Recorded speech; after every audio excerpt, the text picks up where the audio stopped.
ഉമ്മൻചാണ്ടിക്കെതിരായ രമേശ് ചെന്നിത്തലയുടെ കത്തിനെ ചൊല്ലി സംസ്ഥാന കോൺഗ്രസിൽ വൻ പ്രതിസന്ധി. കത്ത് സംബന്ധിച്ച് ഉന്നതതല അന്വേഷണം വേണമെന്ന് കെപിസിസി ആവശ്യപ്പെട്ടു. സോണിയെ കാണാൻ രമേശ് ചെന്നിത്തല ഇന്ന് ദില്ലിക്ക് തിരിക്കും. ഹൈക്കമാൻഡിന് നൽകിയതായി റിപ്പോർട്ട് ചെയ്യപ്പെട്ട മുഖ്യമന്ത്രി ഉമ്മൻചാണ്ടിക്കെതിരെയുള്ള ആഭ്യന്തരമന്ത്രി രമേശ് ചെന്നിത്തലയുടെ കത്ത് സംബന്ധിച്ച് സമഗ്ര അന്വേഷണം വേണമെന്നാണ് കെപിസിസി സർക്കാരിനോട് ആവശ്യപ്പെട്ടത്. അന്വേഷണം ഏതു തരത്തിലുള്ളതാകണമെന്നത് സർക്കാർ തീരുമാനമെടുക്കും. രമേശ് ചെന്നിത്തല കത്ത് നൽകിയിട്ടില്ല എന്ന കാര്യം പൂർണ്ണമായും നിഷേധിച്ചിട്ടുണ്ട്. കെപിസിസി രമേശ് ചെന്നിത്തലയെ പൂർണ്ണമായും വിശ്വാസത്തിലെടുക്കുന്നതായും വി.എം. സുധീരൻ പറഞ്ഞു. കെപിസിസി നിർവാഹക സമിതി യോഗ തീരുമാനങ്ങൾ വിശദീകരിക്കുകയായിരുന്നു വി.എം. സുധീരൻ. സംസ്ഥാനത്തെ ആഭ്യന്തര വകുപ്പ് മന്ത്രിയെ ബന്ധപ്പെടുത്തി അദ്ദേഹം ഇങ്ങനൊരു കത്ത് അയച്ചതായ മാധ്യമങ്ങളിൽ വന്ന റിപ്പോർട്ട് വളരെ ഗൗരവത്തോടുകൂടി തന്നെ കാണേണ്ടിയിരിക്കുന്നു. അതുകൊണ്ട് ഇതേ സംബന്ധിച്ച് സമഗ്രമായ ഒരു അന്വേഷണം നടത്തണം എന്ന് കെപിസിസി സർക്കാരിനോട് ആവശ്യപ്പെട്ടിട്ടുണ്ട്. അതേസമയം കത്തിനെക്കുറിച്ച് പാർട്ടിതല അന്വേഷണം നടത്തേണ്ടതല്ലേ എന്നും ഹൈക്കമാൻഡിൽ വിവരം ചോദിച്ചാൽ പോരെ എന്നുമുള്ള ചോദ്യങ്ങൾക്ക് മറുപടി നൽകാൻ സുധീരൻ തയ്യാറായില്ല. കത്തിന്റെ കാര്യത്തിൽ തുറന്നടിച്ച മറുപടിയായിരുന്നു രമേശ് ചെന്നിത്തല കെപിസിസി യോഗത്തിൽ നൽകിയത്. കത്ത് തൻ്റേതല്ല, അഭിപ്രായ വ്യത്യാസങ്ങളുണ്ട്. അതെല്ലാം എപ്പോൾ ആരോട് എങ്ങനെ പറയണമെന്ന് തനിക്കറിയാമെന്നും രമേശ് ചെന്നിത്തല വ്യക്തമാക്കി. കത്ത് സംബന്ധിച്ച ആഭ്യന്തരമന്ത്രി എന്ന നിലയിൽ അന്വേഷണം നടത്തുകയാണ്. 9 വർഷം കെപിസിസി പ്രസിഡന്റും 16 പ്രാവശ്യം എഐസിസി അംഗവുമായിരുന്ന തനിക്ക് സോണിയാഗാന്ധിയോട് എന്ത് എപ്പോൾ അറിയിക്കണമെന്നതിൽ വ്യക്തതയുണ്ടെന്നും രമേശ് ചെന്നിത്തല യോഗത്തിൽ പറഞ്ഞു. കത്തിനെക്കുറിച്ച് സംശയം നിലനിൽക്കുന്ന സാഹചര്യത്തിലാണ് ഉടനടി രമേശ് ചെന്നിത്തല ദില്ലിയിലേക്ക് പോയതെന്നതും ശ്രദ്ധേയമാണ്. അതേസമയം DCC പുനഃസംഘടന അടുത്ത ദിവസം തന്നെ പൂർത്തിയാക്കുമെന്നും വി.എം. സുധീരൻ അറിയിച്ചു. News bureau, Thiruvananthapuram. ബിജെപി സംസ്ഥാന അധ്യക്ഷൻ കുമ്മനം രാജശേഖരൻ അദ്ദേഹം ദില്ലിയിൽ നിന്ന് തിരുവനന്തപുരത്തെത്തി മാധ്യമങ്ങളെ കാണുന്നുകൊണ്ടിരിക്കുന്ന ഒരു നിമിഷമാണ്. ഇതൊരു ഉജ്ജ്വല നിമിഷമാണ്. ഈ കേരളത്തിന്റെ ചരിത്രത്തിൽ ഇന്ന് നമുക്ക് ഇത്തരത്തിൽ ഒരു അഭിപ്രായ പ്രകടനം, ബഹുജന മനസ്സാക്ഷി ഒന്നാകെ തന്നെ ഉണർന്നു നിൽക്കുന്ന സന്ദർഭം, ബഹുജനാഭിപ്രായം ഇന്ന് സമൂഹത്തിന് വേണ്ടി തുടിച്ചു നിൽക്കുന്ന ഒരു സന്ദർഭം ഇതിനു മുമ്പുണ്ടായിട്ടുണ്ടോ എന്നുള്ള സംശയമാണ്. ഇവിടെ ഇടതുപക്ഷ ജനാധിപത്യ മുന്നണിയും അതുപോലെ തന്നെ ഐക്യജനാധിപത്യ മുന്നണിയും കോൺഗ്രസും കമ്മ്യൂണിസ്റ്റ് പാർട്ടിയും നേതൃത്വം നൽകുന്ന 2 മുന്നണികളും ദയനീയമായി ഇവിടുത്തെ ജനതയുടെ നീറുന്ന അടിസ്ഥാന പ്രശ്നങ്ങൾക്ക് പരിഹാരം കണ്ടെത്തുന്നതിൽ അങ്ങേയറ്റം പരാജയപ്പെട്ടിരിക്കുന്നുവെന്നും ഈ ഒരു സമൂഹത്തിന് ഇനി ഒരു മാറ്റം, ഒരു വിപ്ലവം, ഒരു വലിയ പരിവർത്തനം, സമൂലമായ സമഗ്രമായ പരിവർത്തനം അനിവാര്യമാണെന്നും ജനസമൂഹം ഒന്നാകെ തന്നെ സംശയിച്ച് അങ്ങേയറ്റം അർത്ഥശങ്കയ്ക്കിടയില്ലാത്ത വിധത്തിൽ അങ്ങനെ ബോധ്യപ്പെട്ടു നിൽക്കുന്ന ഒരു സന്ദർഭത്തിലാണ് ഈ ഇന്നത്തെ പ്രശ്നത്തിന് ഏക പ്രതിവിധി മറ്റൊരു ശക്തിയുടെ, ജനകീയ ശക്തിയുടെ ഉദയം. ബിജെപി സംസ്ഥാന അധ്യക്ഷൻ കുമ്മനം രാജശേഖരൻ അദ്ദേഹം കോർ കമ്മിറ്റി മീറ്റിംഗിന് ശേഷം നിലവിൽ തിരുവനന്തപുരത്ത് മടങ്ങിയെത്തി മാധ്യമങ്ങളെ കാണുകയായിരുന്നു. വിവാദ കത്തിൽ രമേശ് ചെന്നിത്തല ഉറച്ചു നിന്നാൽ രാജി ആവശ്യപ്പെടാനായിരുന്നു മുഖ്യമന്ത്രിയുടെ തീരുമാനം. മുഖ്യമന്ത്രി ഇക്കാര്യം കെപിസിസി നേതൃത്വത്തെ അറിയിച്ചിരുന്നു. പ്രമുഖ എ ഗ്രൂപ്പ് നേതാക്കളെയും ഇക്കാര്യം അറിയിച്ചിരുന്നു. കത്തിന്റെ പിതൃത്വം രമേശ് ചെന്നിത്തല ഏറ്റെടുക്കാത്തത് രാജിഭയത്തെ തുടർന്നാണ് എന്നും വിലയിരുത്തലുണ്ട്. അഴിമതി പ്രതിച്ഛായ തെരഞ്ഞെടുപ്പിൽ തിരിച്ചടിയുണ്ടാക്കിയെന്ന ആഭ്യന്തരമന്ത്രിയുടെ കത്തിലെ വാക്കുകളാണ് രാജി ആവശ്യപ്പെടുക എന്ന നിലപാടിലേക്ക് മുഖ്യമന്ത്രിയെ എത്തിച്ചത്. കത്ത് പുറത്തുവന്ന ഉടൻ മുഖ്യമന്ത്രി ഇക്കാര്യം പ്രമുഖ എ ഗ്രൂപ്പ് നേതാക്കളുമായി ചർച്ച ചെയ്തു. തുടർന്ന് ചെന്നിത്തലയുടെ രാജി ആവശ്യപ്പെടുമെന്ന കാര്യം കെപിസിസി അധ്യക്ഷനെയും അറിയിച്ചു. തുടർന്നാണ് ആഭ്യന്തരമന്ത്രി കത്ത് താൻ എഴുതിയതല്ല എന്ന വ്യക്തമായ നിലപാട് സ്വീകരിച്ചത്. മുഖ്യമന്ത്രി രാജി ആവശ്യപ്പെട്ടാൽ അത് വൻ തിരിച്ചടിയാകുമെന്ന ഭയമാണ് കത്തിന്റെ പിതൃത്വം ഏറ്റെടുക്കുന്നതിൽ നിന്ന് ആഭ്യന്തരമന്ത്രിയെ പിന്നോട്ട് വലിച്ചത്. വിജിലൻസ് വകുപ്പിന്റെ കൂടി ചുമതലയുള്ള ചെന്നിത്തല മുഖ്യമന്ത്രിക്ക് അഴിമതി പ്രതിച്ഛായാണുള്ളതെന്ന് പറയുമ്പോൾ ഗൗരവം വളരെയേറെയാണ്. UDFനും കോൺഗ്രസിനും ഉണ്ടായിരിക്കുന്ന തിരിച്ചടി തൊലിപ്പുറത്തെ ചികിത്സ കൊണ്ട് പരിഹരിക്കാവുന്നതല്ലെന്ന് തെരഞ്ഞെടുപ്പ് ഫലം വന്ന ഉടൻ ആഭ്യന്തരമന്ത്രി പറയുകയും ചെയ്തിരുന്നു. News bureau, Thiruvananthapuram. കുമ്മനം രാജശേഖരനെ ബിജെപിയുടെ പുതിയ സംസ്ഥാന അധ്യക്ഷനായി പ്രഖ്യാപിച്ചു. ദില്ലിയിൽ ദേശീയ അധ്യക്ഷൻ അമിത്ഷായാണ് പ്രഖ്യാപനം നടത്തിയത്. അതേസമയം ബിജെപിയിൽ പ്രാഥമിക അംഗത്വം പോലുമില്ലാത്ത കുമ്മനത്തെ അധ്യക്ഷനാക്കുന്നതിൽ ഒരു വിഭാഗം നേതാക്കൾക്കിടയിൽ അമർഷമുണ്ട്. ബുധനാഴ്ച ദില്ലിയിൽ ചേർന്ന ബിജെപി കോർ കമ്മിറ്റി യോഗത്തിൽ കുമ്മനത്തെ അധ്യക്ഷനാക്കാൻ തീരുമാനം കൈക്കൊണ്ടിരുന്നു. RSS നേതൃത്വത്തിന്റെ ശക്തമായ നിലപാടിനെ തുടർന്നാണ് പാർട്ടി അധ്യക്ഷ പദവിയിലേക്ക് കുമ്മനം എത്തുന്നത്. തീവ്ര ഹിന്ദുത്വ നിലപാടുകൾ സ്വീകരിക്കുന്ന കുമ്മനത്തെ അധ്യക്ഷനാക്കിയതിലൂടെ ഹൈന്ദവ ഏകീകരണം കൂടി ലക്ഷ്യം വെക്കുന്നുണ്ട് ബിജെപി. RSSന്റെ മുഖ്യപ്രവർത്തകനും നിരവധി ഹിന്ദു സംഘടനകളുടെ ഭാരവാഹി കൂടിയായ കുമ്മനം അധ്യക്ഷ പദവിയിലെത്തുന്നത് വരുന്ന നിയമസഭാ തെരഞ്ഞെടുപ്പിൽ ഗുണകരമാകുമെന്ന കണക്കുകൂട്ടലും BJPക്കുണ്ട്.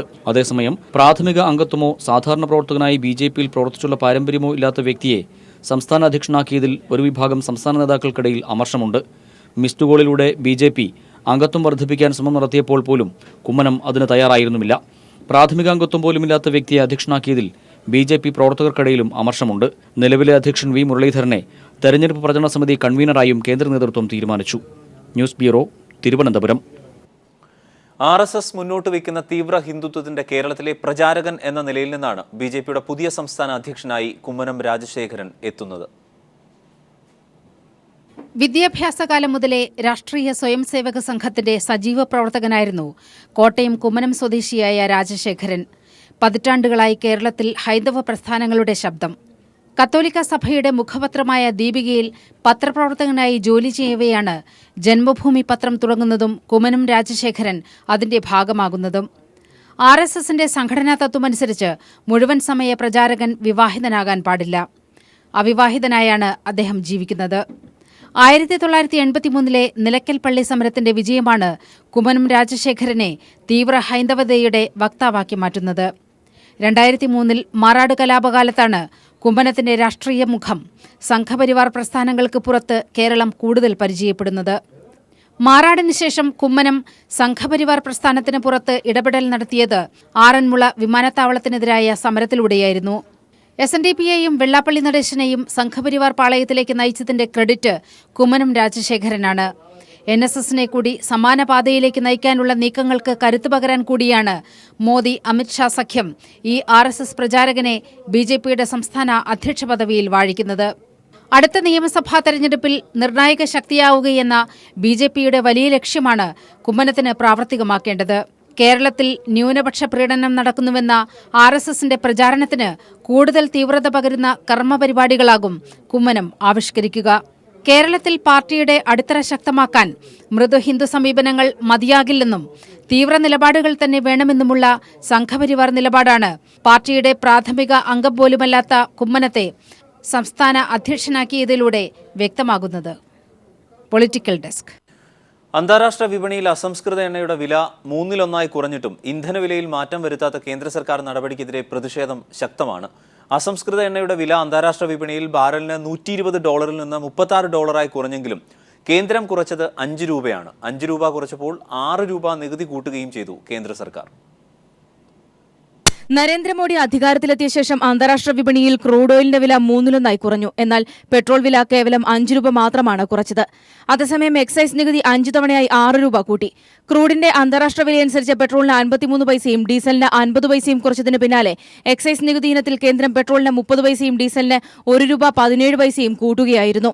UPA സർക്കാരിന്റെ ഏറ്റവും വലിയ പരാജയമാണ് ഇന്ധനവില വർധനവെന്ന് അന്ന് ട്വീറ്റ് ചെയ്ത നരേന്ദ്രമോദിയുടെ പക്ഷപാതിത്വം ഈ കണക്കുകൾ തുറന്നുകാട്ടുന്നു.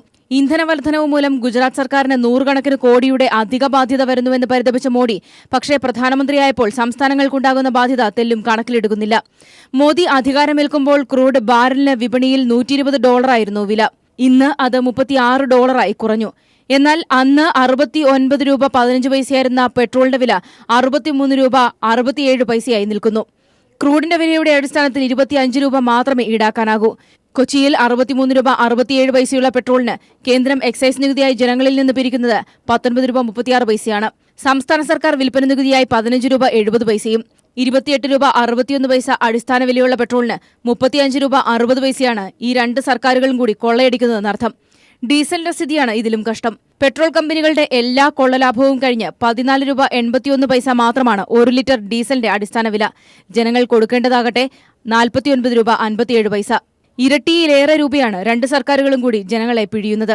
ക്രൂഡിന്റെ അന്താരാഷ്ട്ര വില കുറയുന്നതനുസരിച്ച് മറ്റു രാജ്യങ്ങളിൽ വില കുറയുമ്പോൾ ഇന്ത്യയിൽ മാത്രം വില കൂടുകയാണ്. വില നിയന്ത്രണം എടുത്തു കളഞ്ഞതോടെ നാമമാത്രമായെങ്കിലും ഇന്ധനവില കുറയ്ക്കേണ്ടി വരുന്നുണ്ട്.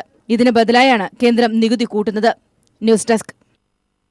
ഇന്ധനവില കുറയ്ക്കാനുള്ള പീപ്പിളിന്റെ ക്യാമ്പയിനോട് ജനങ്ങളുടെ പ്രതികരണം. എൻ്റെ പേര് ദീപ്തി. പെട്രോൾ വിലവർധനയ്ക്കെതിരെ കൈരളി നടത്തുന്ന ഈ വാർത്താ ക്യാമ്പയിനിൽ ഞാനും പങ്കാളിയാകുന്നു. ഞാൻ സിബിൻ, കോഴിക്കോട് നിന്നാണ്. പിന്നെ ഈ പെട്രോൾ വർധനയ്ക്കെതിരെ കൈരളി നടത്തുന്ന ഈ ക്യാമ്പയിനിൽ ഞാനും പങ്കാളിയാവുന്നുണ്ട്. ഞാൻ ടിനു, കൈരളി TV നടത്തുന്ന പെട്രോൾ വില വർധന ക്യാമ്പയിനിൽ ഞാനും പങ്കാളിയാവുന്നു. ഞാൻ ഉഷ ചന്ദ്രബാബു. പെട്രോൾ വില വർധനവിനെതിരെ കൈരളി TV നടത്തുന്ന ക്യാമ്പയിനിൽ ഞാനും ഒരു പങ്കാളിയാവുന്നു. ഞാൻ അഫീദ് പരപ്പനങ്ങാടി. കൈരളി TV ഇന്ധന വില വർധനയ്ക്കെതിരെ നടത്തുന്ന ഈ ക്യാമ്പയിനിൽ ഞാനും പങ്കാളിയാകുന്നു. കൊല്ലത്ത് RSP പിളർപ്പിലേക്ക് സംസ്ഥാന സമിതി അംഗം ഉൾപ്പെടെയുള്ളവർ പാർട്ടി വിടാൻ തീരുമാനിച്ചു. CPIM-ൽ ചേർന്ന് പ്രവർത്തിക്കാനാണ് പുറത്ത് പോയവരുടെ തീരുമാനം. UDF-നൊപ്പം നിന്ന് തദ്ദേശ തെരഞ്ഞെടുപ്പിൽ വലിയ തിരിച്ചടി നേരിട്ട RSPയിലെ പൊട്ടിത്തെറി മറനീക്കി പുറത്തുവന്നു.